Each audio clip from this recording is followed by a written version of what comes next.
Bakın dinle yani. Arkadaşlar orada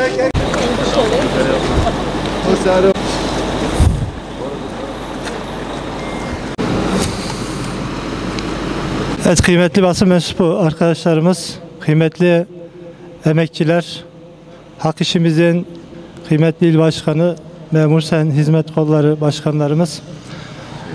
Burada Cizre Belediyesi önünde bugün emekçi kıyımına, mobbinge, baskıya, zulme son verme adına basın açıklaması yapmak üzere toplanmış bulunmaktayız.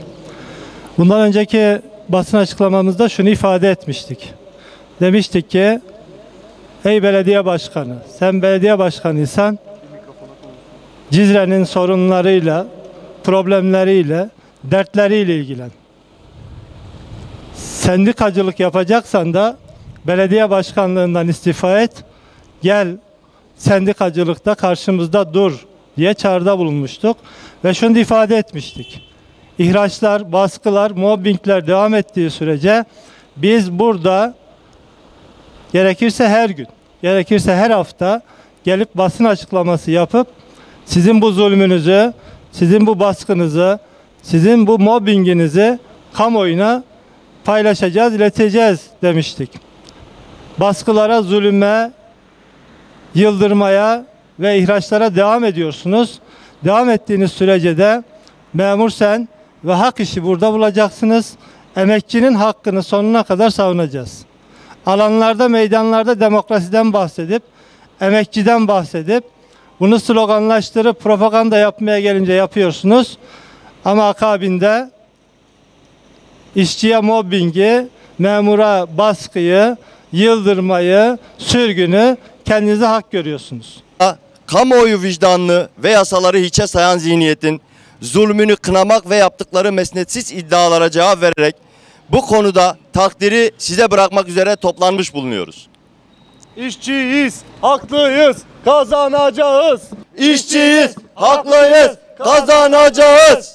Halkımızın teveccühü ve oyları ile bu koltuğa oturan yönetimin hemen ertesi gün halkı ve kendisini seçenleri unutarak halka zulme başlamış ve bu zulmü asılsız iddiaların arkasına sığınarak savunmaya başlamıştır.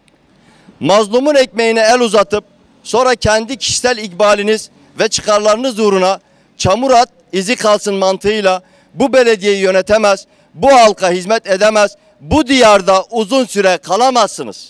Mevcut yönetim Cizre Belediyesi'nde çalışan sayısının fazla olduğunu iddia etmektedir. Bu da tamamıyla gerçeğe aykırı bir beyandır. Ya da iş bilmezlikten kaynaklanan talihsiz bir açıklamadır. Örneğin Şırnak İl Merkez nüfusu Cizre nüfusuna kıyaslandığında 1/3 olmasına rağmen çalışan Şırnak Belediyesi'nde çalışan sayısı Cizre Belediyesi'ne nazaran 3 katıdır. Yine İller Bankası'ndan gelen Cizre'ye aktarılan para Şırnak Belediyesi'nin 3 katıdır. Cizre Belediyesi'nde çalışan sayısı fazla ise neden fazla mesai yaptırılan personellerin ücreti ödenmez ve anayasal suç olan angarya suçu işlenmektedir? Baskılar bizi yıldıramaz. Zira bu zihniyetin hem zulmü yapacak hem de mağdur edebiyatı yapacak tek bildikleri maalesef budur. Daha fazla halkı ve kamuoyunu meşgul etmemek ve bunlara iftira fırsatı tanımadan başlattığımız demokratik eylemimizi sonlandırmaya, yasal haklarımızı yasal yollarla korumaya ve kazanmaya karar verdik. İşçiyiz, haklıyız, kazanacağız. Cizre Belediyesi'nde baskı, mobbing, sürgün, ihraç olduğu sürece burada eylem ve basın açıklamalarımıza devam edeceğiz. Adalet söylemlerini salt bir söylemden ve slogandan ibaret görenler göreve geldikleri ilk günden beri çalışanın, emekçinin ekmeğine göz dikerek sahip oldukları anlayışı ortaya koymuşlardır. Direne, direne kazanacağız. Biz dün kayyumların kapısında çalışanlarımızın hakları için dimdik ayaktaydık. Bugün de bu zihniyetin karşısında dimdik ayakta durmaya ve emekçinin hakkını sahiplenmeye devam edeceğiz.